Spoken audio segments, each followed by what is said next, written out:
You're looking very color coordinated today, Ian, with your Into the AM shirt. Doing my best. Welcome to the completely unnecessary podcast for Tuesday, post Labor Day, September 6th, 2022. That's Ian Ferguson. It's me. Dapper. I'm Pat Country, looking all right. On the show today, we'll be talking about a little update that happened literally after we stopped recording last week from a company called Intellivision Entertainment. R.O.B on Pawn Stars, our robotic operating buddy, was on Pawn Stars. We have a Patreon poll, other stuff. We found out about Ian's Pet Cat Spike's bowel movements on the exclusive CU podcast Patreon. We do that every week. Patreon.com/CU podcast. And his little because he couldn't go to the bathroom. And we discussed the Amazon Lord of the Rings series a little bit. Besides that, Ian, did you do anything for Labor Day? I worked on Labor Day. So I worked all weekend, but I had a pretty great weekend. All right. All good. Things considered. I got to see Vani again on Sunday. She finally got back from Tijuana or from Mexicali. So that was great.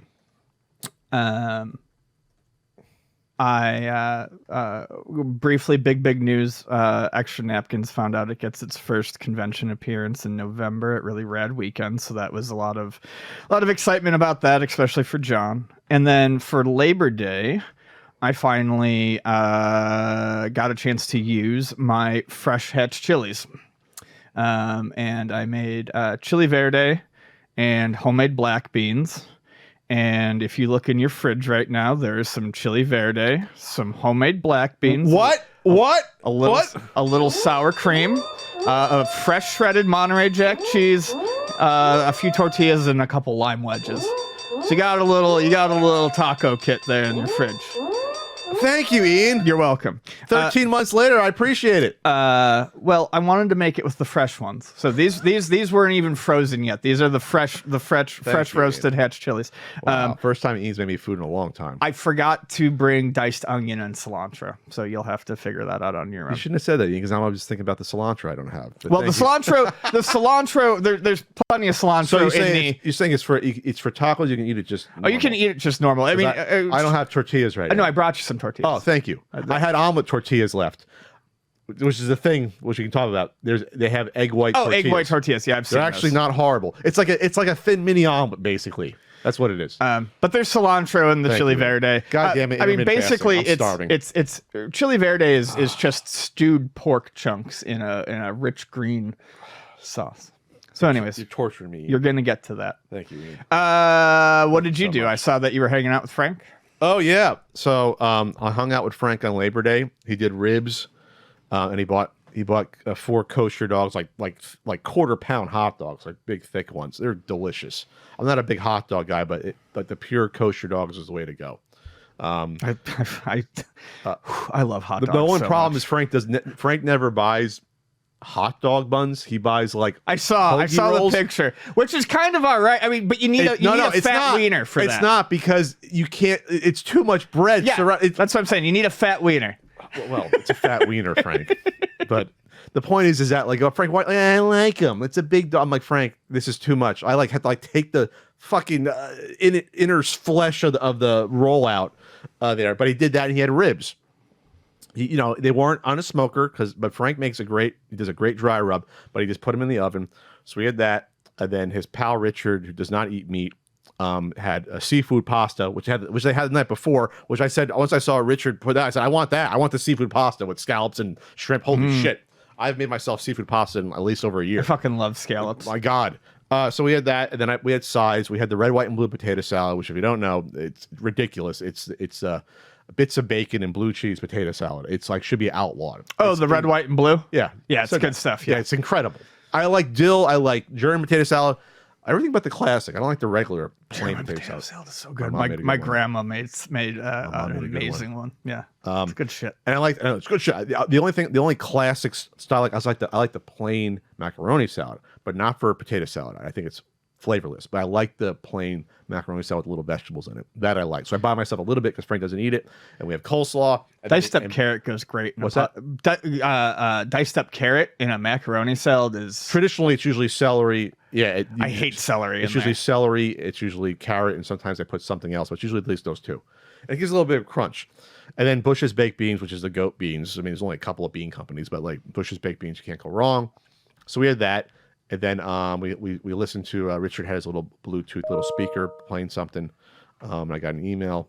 So anyway, so the point is that like that was good. But I hung out with I guess new pal Joe DeRosa, comedian. I knew him from listening to Opie Anthony at 12, 15 years ago.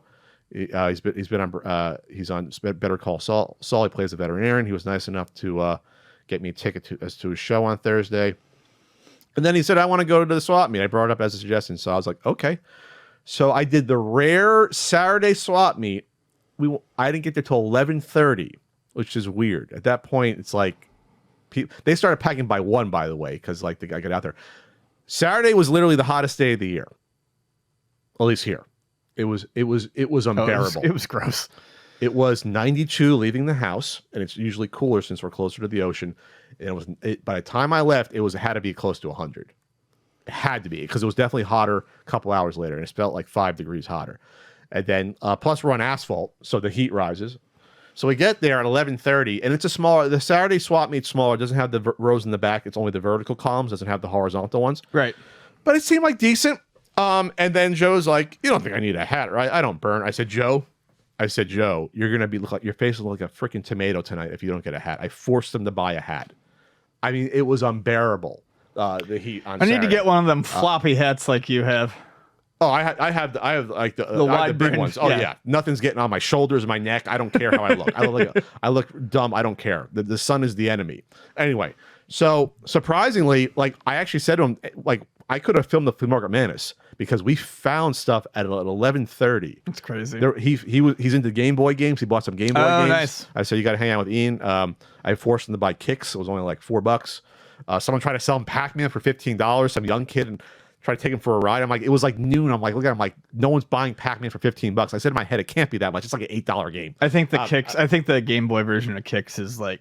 Yeah, I said you should get Kicks. One of the finest. And then like someone had some NES games and they're selling their collection or some of their stuff. And it was like the deals were good. The only one they had priced not like it was like $4 each, but they had Dizzy, the Fantastic Adventures of Dizzy for $10, so that wasn't a good deal. But like Baseball Stars and Destination Earthstar for $3-4 each is a really good deal. That's like $12-15 games around there usually. Something like that. I mean, Baseball Stars has regularly sold out at Luna as a $15 game from the time I started working there until the time I left. And Destination Earthstar is an uncommon game. You don't find it too often. So like I said to him, like you should get those. And he didn't want them. He's like, nah, I don't have room for the NES stuff. But I said to him, like these are good deals. Like, and I was shocked because it was 11:30. So like maybe it was a combination of Saturday and the fact that it was unbearably hot. Yes, but like I think for that's Saturday, absolutely it. For a Saturday, like you got through it quicker. But for sort of like in terms of like the bang for your buck, it was worth the time because like we got through and saw everything in 2 hours. One pass through, we took our time, and like he collects audio cassettes, so we got some audio cassette stuff. Like he got an old Megadeth cassette, and he actually pointed out to the guy, this is why I could have been a Flea Market Madness. I'm not throwing it under the bus here because the seller knew who I was. But he said, hey, I know you're that guy who does the videos. There was a Megadeth album or it was Metallica album where he said, oh, this is a reprint because you can tell how bad the insert was. The J card. So that at least was counterfeit. Whether or not the cassette was, I don't know. But the guy, they said, oh, well, someone will still want it and put it back. And then I was like, and we walking away. We couldn't believe the guy said that. He put it back out when it was counterfeit. It's because it's one of those things where it's like, dude, you take the loss. So you should know what you're buying from someone else. Yeah, take the fucking loss. Or at least take off what you know is a counterfeit. It was bad. You can tell from this far away, oh, this was like printed. Really bad. It was a bad scan, like a JPEG printed off. I didn't know that the cassette stuff has been pretty big for some of that. I guess it's hard to find some of those from the 80s. Sure. Like good shape. So we did that, and he bought a decent amount. And I bought something at 11:30. I found where I was like, "Were people not here today?" The toy chest the Link Mario one was there. What? You know what I'm talking about? Yeah. I have like the Ninja Turtles. You know, they put them out in the late 80s, early 90s. Yeah, I know. Yeah. And, okay, it was Little not trunks. They were. I mean, they're about 3 feet by 3 feet. They're but they have the clasp on the front and open There's up. clasp on both sides, and you put it on top. It was there on one and okay, it wasn't in great shape, but how many are gonna be? It was washed out, most of the colors. One in the class I have to like tinker with. It doesn't close on its own. $30 only. He wouldn't come down, but I looked up online. They go for in crappy condition $150, $200 because he can't find them. Right. I guess. How much was he charging? 30. 30. He wouldn't come down though. I said because I was like, that was a fun. This is why I couldn't be a Flea Market Madness because I was porting out stuff. They had like an old jumper for an N64, not the expansion, just a jumper. And Joe's like, "What is that?" I said, "Well, Joe, if you have an N64, you know you can get it because you know." And I said to them, "I think they might still make the third-party ones. I'm not sure." But they asked $8. I went on eBay and I said, you can get them brand new still for like $7, $8. And Joe wasn't sure he needed it. So I was like, okay, hold up. So I said, Joe's got that accent because he's from Pennsylvania East Coast. How much is it? And the guy said $8 and Joe goes, they're brand new $8. And the guy said, it's not my problem. So I was like, if I got this on video, this would have been great footage. Would have been great. Not my problem. I did not expect to find anything that day. And again, once we got there like around noon, there wasn't that many people left. There was a lot of young people. There were a lot of couples there. There were like people in their early 20s as a day out. I was like, this is like it's totally different vibe than Sunday. I almost want to do more Saturdays than Sundays because there might be less competition to find maybe some stuff and it's more relaxed. Maybe I don't know, or maybe because it was so fucking hot. Get out there with your Camelback and your wide brimmed hat and fucking scoop up the deals. We spent like 10 minutes looking for hats. He wanted the perfect hat. He said, no, I can't bring it home. He says, do you want cowboy hat? Does this cover me? It was fun. It was a whole thing. Like I said, if we got this on video, it would have been hysterical. It was like a routine. So then, he came back and saw the collection. I tweeted that out. If you saw that, he was impressed to see some of the stuff. When I explain the games, I try to be interesting and like explain stuff because it's just like I don't care anymore because it's all a blur to me. It's a gray blur. But no, it was cool for him to see like Steam events, and I explained to him the M8, M82s, the M8s, the test station, the Sega one, stuff like that. Like that's all the interesting stuff to me is that stuff. And then we went to Mitch's Seafood. Of course. Which was delicious. The calamari is like the best calamari ever there. So good. It's incredible. I'm fucking starving now. Great. What we got going on this week, Ian? Well, you watched some Knight Rider? I finished my Knight Rider run. 2000. It's been the past 6 weeks of Knight Rider. It's been great. So Knight Rider ended in 86, and then in 1991, they tried to bring it back. They did a TV movie called Knight Rider 2000. It's not, in my opinion, in the main continuity. To me, it's not canon. To me, it's like fan fiction. Sure. I think that's how most Knight Rider fans treat it. So Knight Rider 2000 takes place in fan fiction. It takes place in early 2000, but it's filmed in 91. So it's like, this is a 10-year future thing. But it's done so poorly because this is the plot of it. In the year 2000, conventional handguns have been banned, with law enforcement carrying non-lethal ultrasound pistols. It's so bad. It's just a sound effect and someone goes down. Nationwide budget cuts have resulted in the adoption of cryonic suspension over standard incarceration for convicted criminals. Okay. Following the assassination of a mayor in San Antonio, his replacement demands a solution, which is found in the form of the Knight 4000, a car that will become the next generation of the Knight Industries supercar kit. That's the plot. So Devin Miles is still in it. The old British guy comes back, but now there's like a bald guy with a mustache who's running. He's running the fucking Foundation for Law and Government.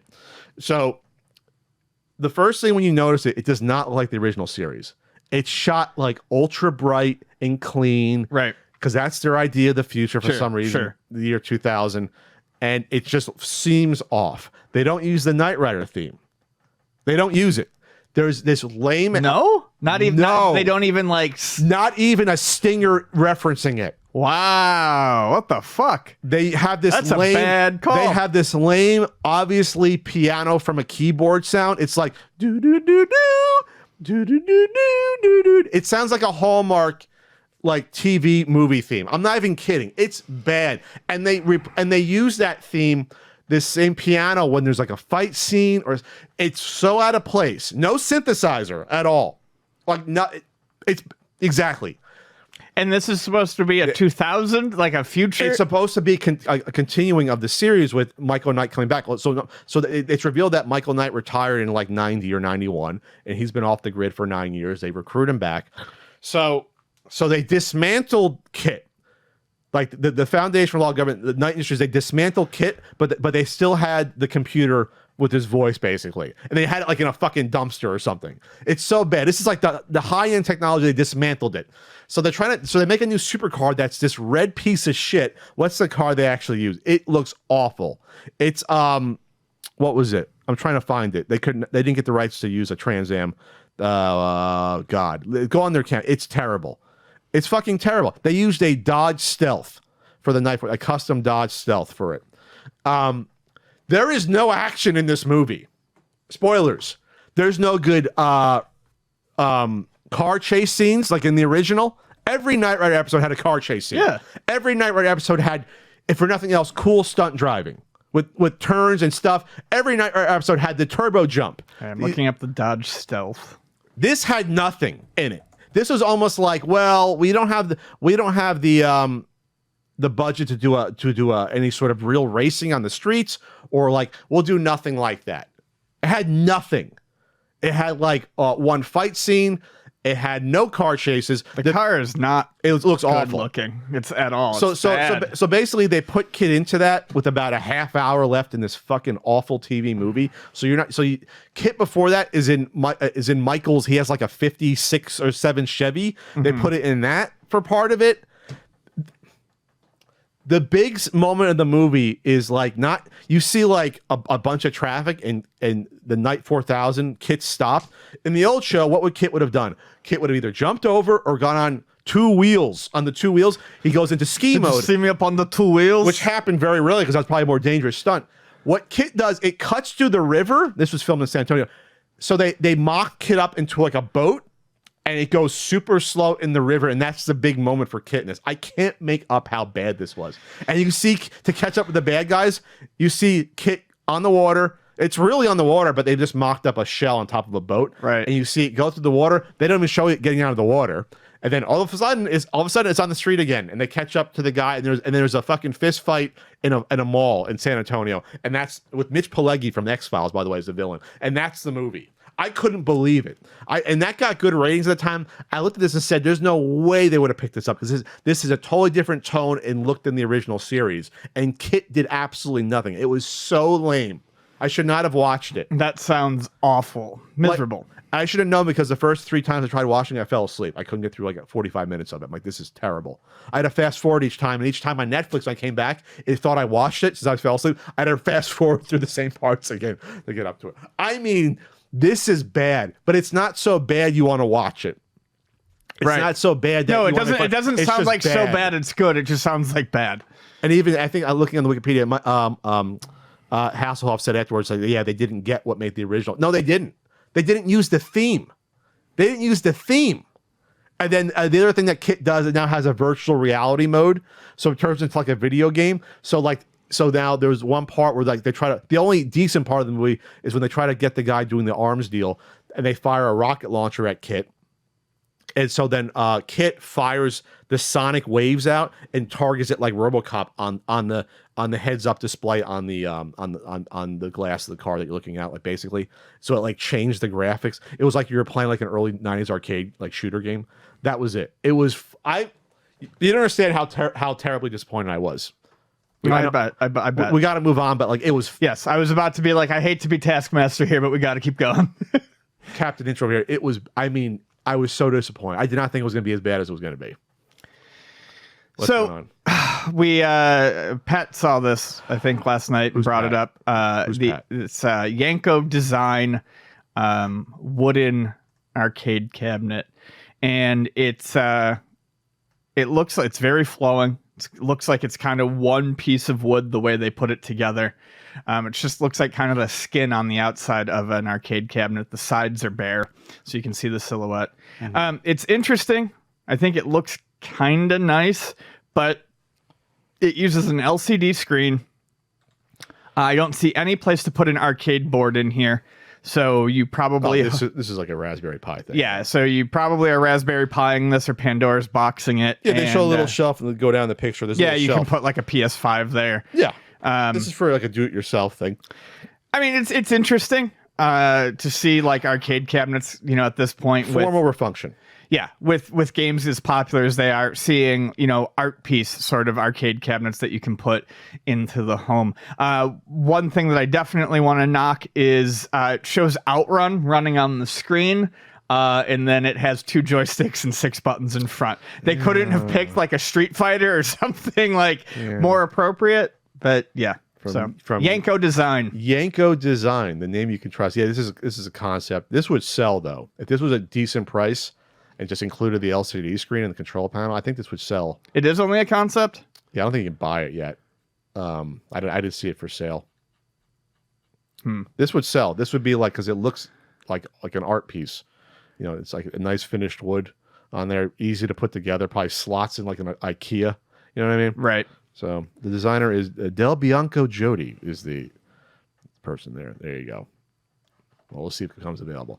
This came up this morning. I added Canadian Gamer finishes 296 North American N64 games. I put that on there because it said they finished all the games, but I was like, working on a certain N64 guidebook, I know 296 is not the full library there. So there was only, how many exclusive European ones? Less than 10 exclusive European ones. Yeah, it says it down here. However, each region has a set number of video games, as there were many reasons that Nintendo had to limit the number back then.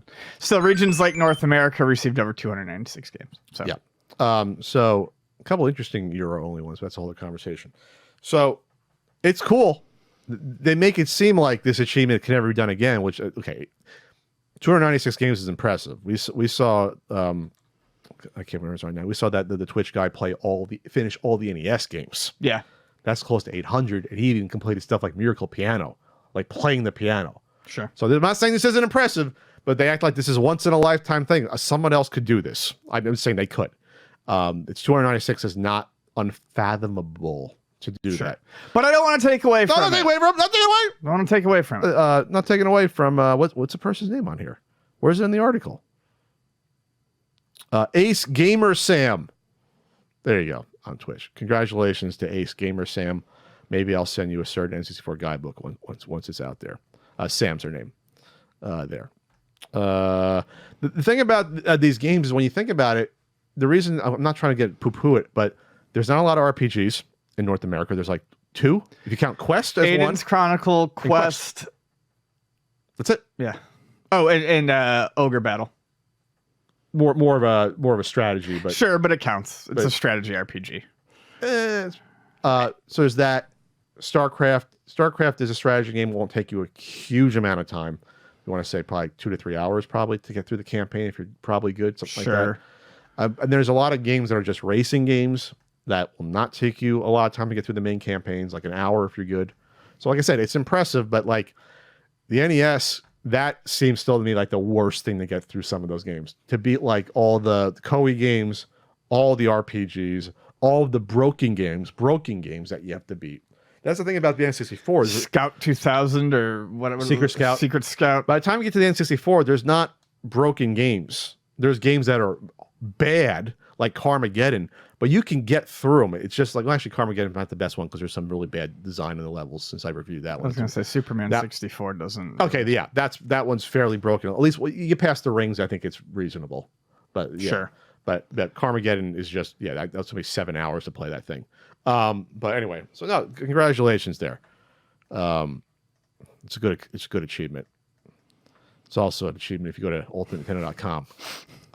It's a lifetime achievement going there to look for some RBI baseball stickers. Not our best. CU podcast enamel pins. You got the certain guidebooks, NES and Super Nintendo guidebooks, and we have the new stickers. Yeah. Available. Get your 3-pack of fun, fancy stickers. You got your limited. Danny Sullivan. Approved, Danny approved. And the logo. Everyone loves the logo. Slap those on your Hydro Flask.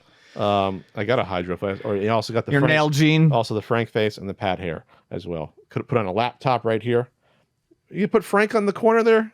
I gave you a Frank. You put Frank on the corner. Giving that one to Vonnie. Giving Frank to Vonnie. Yeah. I'll be on Twitch Wednesday, twitch.tv/countrycode. And then I'll be, the Cameo, no one cares. But cameo.com/backcountry. Don't do as much as I used to. For all your well-wishing needs there. Evercade EXP, Ian. The next evolution of the Evercade handheld. So yeah, some news about that. It's not big news, but it's big news. It's big news. So the Evercade EXP, which we covered in the past, it's a pretty slick looking system. It's going to have the you can rotate it on its side for shooters with its own little set of extra buttons. They announced that in addition to the IREM arcade titles that are coming out, which I'm actually pretty excited for that because R-Type will be on there. Which and is Toaplan, our pals at Toaplan. Toaplan, they did Truxton and Fire Shark, Hellfire. Anyways, good stuff from Toaplan too. Good shit. But the big news is the Evercade EXP is going to have, I think it's 18 built-in Capcom games. Some home titles and some arcade titles, mostly arcade titles. They're going to have 1942, 43, 44 The Loop Master, Bionic Commando, Captain Commando, Regular Ass Commando, Final Fight, Regular Ass Commando. I love my Regular Ass Commando. Forgotten Worlds, which will be interesting to see how they pull that off on the system because it had a rotating button. Ghouls and Ghosts, Legendary Wings, Mercs, Street Fighter 2 Dash, Hyper Fighting, Mercs, Strider, awesome, Vulgus, and then the home console titles are Mega Man, Mega Man 2, Mega Man X, and the first Breath of Fire. This is on top of the IREM and Toaplan games. Those aren't built in. Those aren't built in. No, okay. No, just the Capcom games are built in. Those are going to be upcoming carts. Got it. Okay. Blaze says in this article from Rice Digital that Blaze is keen to stress that this isn't a case of redeem a code and get the games. They're pre-installed and ready to go straight out of the box. Wow. This, while this doesn't bother me, I think this is great. I have seen quite a few people upset about the built-in games because they have perceived that the whole point of the Evercade is that things are physical. And there is so far no announcement of the Capcom games being released on a cartridge. I get it because you feel like that's, the main point of the Evercade, so this kind of flies in the face of it. All I can say is it's a nice set of games. It's going to be a bonus for anyone who gets the Evercade EXP. And who knows, it might be a licensing thing. I was going to say it might be a licensing thing. It might be Capcom that is, basically saying that you have to do it this way. I realize how it looks, but if it's a one-time thing, like I said, it's a nice bonus. And who knows, they may release the carts in the future. Yeah, because the original Versus hasn't come out that long ago. So if you're a little hesitant about buying the upgraded console this soon, it's a bonus. Like I said, it's a bonus to do it. Right. Because that hasn't been out for 2 years, not even the original. The EXP or the original Evercade? The handheld one. Yeah, the original Evercade came out in 2020, I think. It came out during the pandemic. So the handheld was after that. No, the handheld was first. The handheld was first. The Verse was just last year. The Verse was 2 years and 1 year basically. We covered the Verse earlier this year. Gotcha. It was like February. Okay. So you're talking 2 years in between iterations, about 2 to 3 years. Right. Some people might be hesitant. Some people might be the first time. I look at it as a bonus. I never considered people being pissed about that. It doesn't bother me, but I can understand the viewpoint. That's all I can really say. I can kind of understand the viewpoint. Just don't be assholes about it. I haven't seen any of that because I don't look at people bitching on Twitter about things like that. And what's this going to cost the EXP? How to pre-order? Let me see. 150. 150. Yep. Pre-orders began actually literally today. Wow, this is not an ad, but today it looks like September 6th, and it comes out November 24th. It comes out. Okay.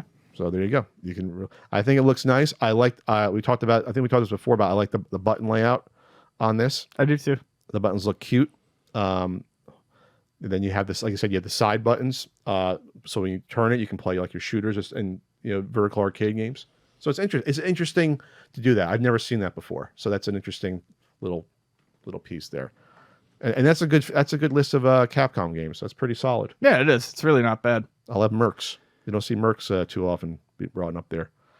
And these are all arcade ones. Okay, the arcade Bionic Commando I'm not in love with. I prefer to have the NES one. That's because I'm used to the NES one. There. What else is going on here? Mario Kart World Tour is ditching their gacha random ass mechanics.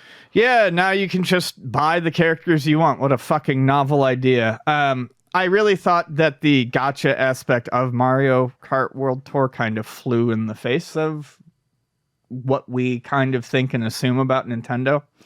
I've only played this game a little bit. I actually thought it was a lot of fun.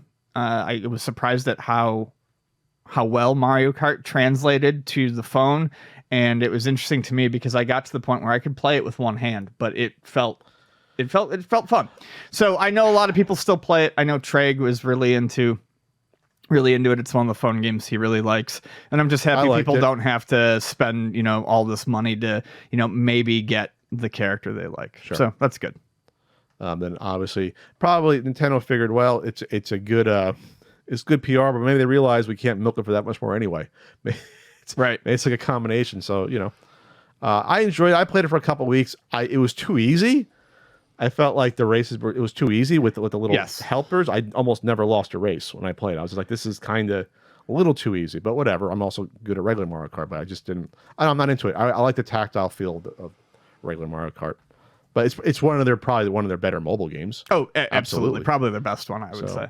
I never played like their Animal Crossing one or anything. So, limited print publisher Dispatch Games is in the news for allegedly taking customer funds for pre-orders and not fulfilling them. I don't know anything about this, but people are saying this is a thing that's been happening. I never heard of this company before, Dispatch Games. I mean, at this point, there's like 10 of these companies putting out, limited print runs of stuff that limited run games first started. Now there's like so many of these I can't keep track. There's super rare games. There's strictly limited games. There's all these variations of super rare. Did I say that? Strictly limited? God. So I don't know anything about this stuff, but I guess there's an article here on seafoamgaming.com who's been following this. There's been a couple of articles throughout, a few articles. One was put out in June, an opinion saying I've seen enough. The final verdict on Dispatch Games. Not really the final one, because now this one says that this is what the author says. What the author's name on here? The Dreaming Hawk says, Dispatch Games is dead. Brian Shore stole your money. Not mincing words here. So they were an active business in the state of Tennessee. They probably didn't pay their fees, their LLC fees, which doesn't mean necessarily they shut down operations. But if you can't afford the filing, that's not good. Right. We talked about it within television at one point. If you can't afford the filing and you're letting shit like that slip, what else is wrong? Yeah, they didn't pay their admin fees. Yeah. So it says they were inactive in the state of California as well. So like I said, I have not been following this. There's no rabbit hole that I've gone down about this. I'm going to say is this. There's a lot of these companies now. There's probably at least 8 or 9 of these that I know about. There might be more. I Am 8-Bit has their own imprint. It seems like anyone can get into this business. It does somehow. At this point, I haven't looked into it. Don't tempt me. But it seems like there's a lot of people doing this, and it's not that hard to get into. So if all these companies have it sprung up, be very, very careful, I guess, when you put your money into these companies. Be very careful of making sure that obviously someone has to be, the canary in the coal mine when they first start, but be careful that these companies put out their products before you put in a lot of money on pre-orders. That's the only thing I could say. Right. Know the rep of the company, because if this company allegedly took money and hasn't fulfilled pre-orders, well, then that's bad, obviously. So, yeah, like I said, I haven't been keeping up with it. We'll see if something happens with hopefully people get their refunds or get their games. Before we jump into the next topic, we didn't bring it up in the intro. Cowabunga? I wanted to mention that I've been playing the Cowabunga Collection.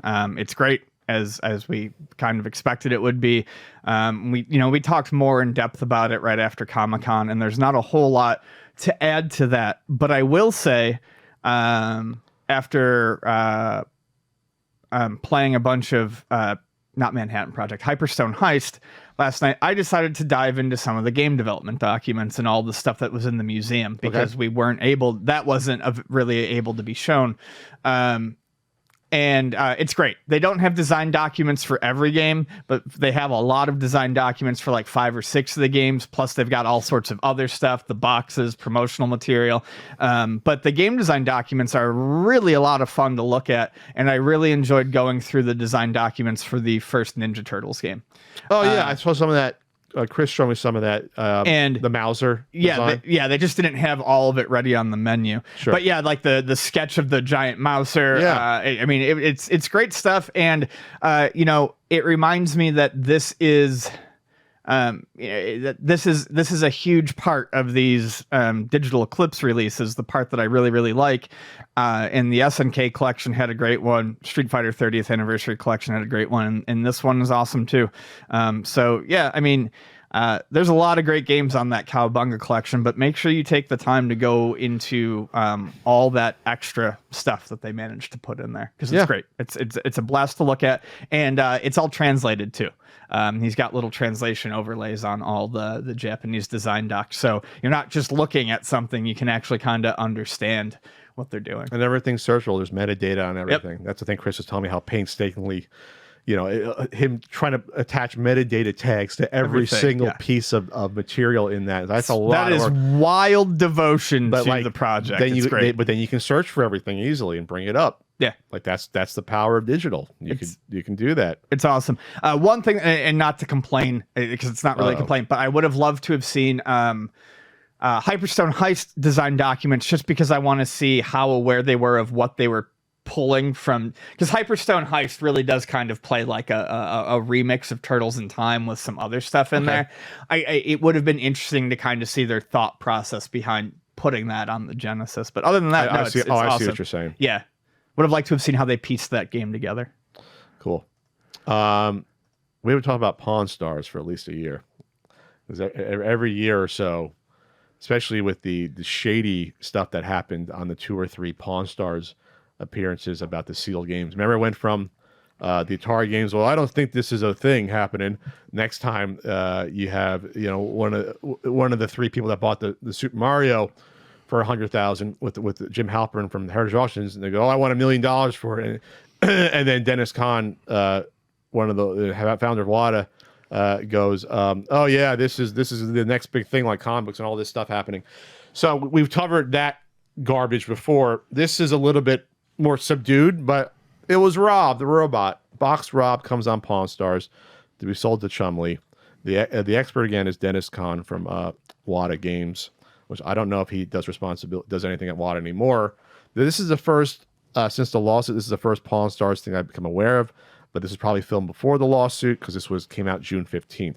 So this probably was filmed months ahead of time, if I had to guess. So in here, you got a guy brings in a boxed R.O.B. Chumley talks about it, doesn't know what he's talking about, and a couple of things like saying, oh, it doesn't have the accessories. The boxed R.O.B. didn't come with accessories, which Dennis tells him about. I would have loved to have it open to see if it has the wafer thin styrofoam, which is the only thin styrofoam I've ever seen in my life like that, especially in a Nintendo. It's like the paper sheet like styrofoam, right? It's very thin. Yeah. It can crack. Sure. But it covers R.O.B like his body. Like it's you know what I mean? It doesn't sit in it, like covers his body. And it's almost like a clamshell thing. So mine has it, and I had the manual. It came with the manual originally. I believe it came with the glasses for bright TVs as well. That came also with the deluxe. I'm not sure if mine has the glasses. So it didn't come with a huge amount of things because you bought the big box Gyromite and Stack Up, which had the parts for it, the individual hands and pieces. Right. So Chumley didn't know that, but not a lot of people do. I forget sometimes. Dude's looking a lot healthier these days. He's dropped tons of weight. It's amazing. Which was great. Yeah. So he asked for originally $800. Chumley goes, I'm going to get an expert in. Here comes good old Dennis Kahn, who happens to be nearby, and says, oh, this is important. Talk about the video game crash. It's a toy. It's a stuff we all know at this point. And then it ends up selling for, what does it end up selling for? $275. Yeah, he sells it for 285. 25. It ain't worth that much. No. That's the only thing. It's like it wasn't worth $800. The ones that you see sold for a ton of money are the mint ones. Like the ones where this box was beat up. The ones where the boxes are in great shape, I could see going for a lot of money. I have everything. This had like nothing. I don't think it even had the styrofoam, and it was beat up. So I looked on eBay, I had no idea. Beat up ones and boxes went for $150, $200, maybe $250. So like, doesn't go for a lot of money. These. That's the thing. It doesn't go for what the experts said they go for. Right. Doesn't go. What do you say? Go for like 450, 500, whatever he said. Yeah, I wonder how far back it was filmed. The only thing I can think of is that maybe if it was filmed way earlier, pandemic prices might have been stupid. But I told you before we started this, I've had a lot of ROBs at Luna, even a few in the box, and they've never gone for.